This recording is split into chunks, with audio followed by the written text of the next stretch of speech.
Actually, I told her, kasi doon sa first scene niya, naiiyak siya.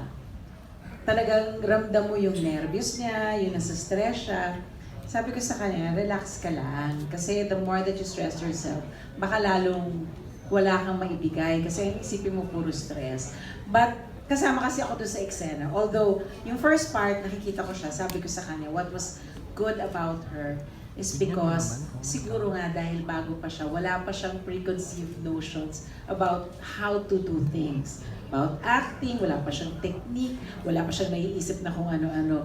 Everything was just kung ano yung dumarating, yun yung lumalabas sa kanya. Which is good. At saka isa pang pinakamaganda sa kanya, because she has timing, which is very important kay drama, kay sayaw, kay kanta, kay comedy, she has timing. Thank you. So that's a very good gift. Okay. Last question, ano sa mga senior actors natin